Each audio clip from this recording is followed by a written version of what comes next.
Halo, apa kabar? Selamat datang di video pembelajaran matematika. Pada video kali ini, kita akan belajar tentang uji hipotesis.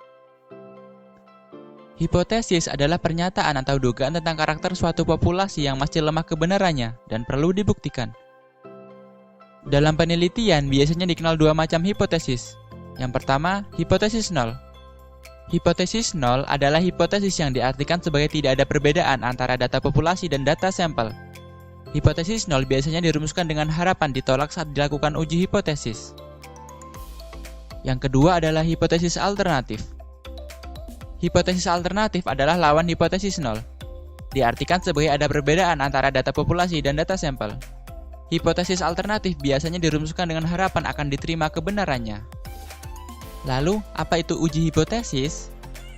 Uji hipotesis adalah prosedur menguji sebuah hipotesis dengan membandingkan data hasil percobaan acak terhadap nilai yang diprediksi oleh hipotesis tersebut. Dengan asumsi bahwa populasi yang diuji berdistribusi normal, maka uji hipotesis dilakukan dengan bantuan kurva normal. Ada dua jenis uji statistik. Satu, uji satu arah. Uji satu arah adalah uji statistik berkaitan berdasarkan arahnya, yaitu uji di mana nilai yang diamati berbeda secara signifikan dengan nilai yang diketahui dan di mana daerah penolakan yang relevan dalam satu arah. H0-nya, θ sama dengan θ0. H1 kurang dari θ0 atau H1 lebih dari θ0. Berikut adalah gambarnya. 2. Uji dua arah. Uji dua arah adalah uji statistik berkaitan dengan hipotesis di mana nilai yang diamati berbeda secara signifikan dengan nilai yang diketahui dan di mana daerah penolakan yang relevan dalam dua arah. H0-nya, θ sama dengan θ0 dan H1-nya, θ tidak sama dengan θ0.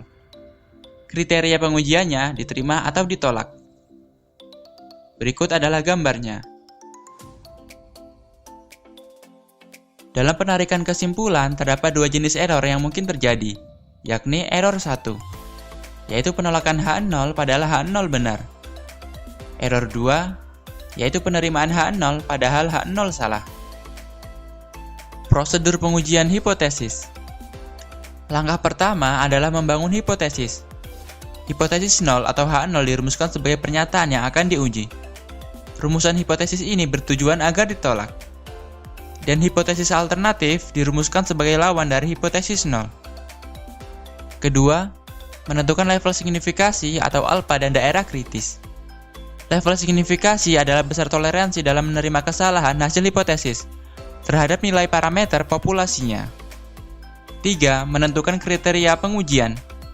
Kriteria pengujian adalah bentuk pembuatan keputusan dalam menerima atau menolak hipotesis 0 atau H0 dengan cara membandingkan nilai kritis dengan nilai uji statistiknya sesuai dengan bentuk pengujiannya. Langkah keempat, menentukan nilai uji statistik atau Z0. Nilai uji statistik dengan simpangan baku atau standar deviasi dirumuskan sebagai berikut. Z0 sama dengan X bar min mu 0 dibagi sigma dikali X bar sama dengan X bar min mu 0 dibagi sigma per akar N. Langkah yang terakhir menarik kesimpulan. Berdasarkan nilai yang diperoleh dari uji statistik, jika nilai Z0 diperoleh dari daerah penerimaan H0, maka H0 diterima dan H1 ditolak.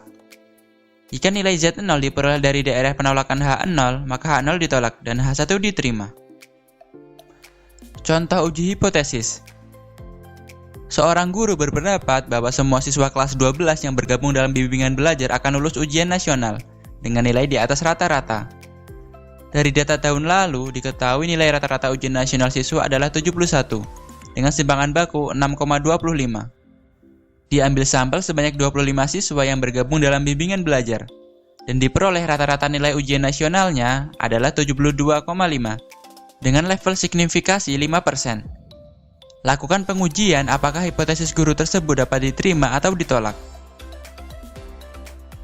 Penyelesaian. Diketahui N sama dengan 25, alfa sama dengan 5%, mu 0 sama dengan 71, sigma sama dengan 6,25, dan X bar sama dengan 72,5. Pertama, penetapan hipotesis. H0-nya, mu sama dengan 71, dan mu lebih besar dari 71. Berarti menggunakan uji satu arah. Level signifikasi atau alfa sama dengan 5%. Dan nilai Z tabel, Z0,05 sama dengan 1,65. Kriteria pengujiannya, H0 diterima jika Z0 kurang dari sama dengan 1,65. Dan H0 ditolak jika Z0 lebih besar dari 1,65. Lalu dilakukan uji statistik dan diperoleh nilai sebesar 1,2. Jadi, nilai Z0 sama dengan 1,2, lebih kecil dari 1,65. Maka H0 diterima.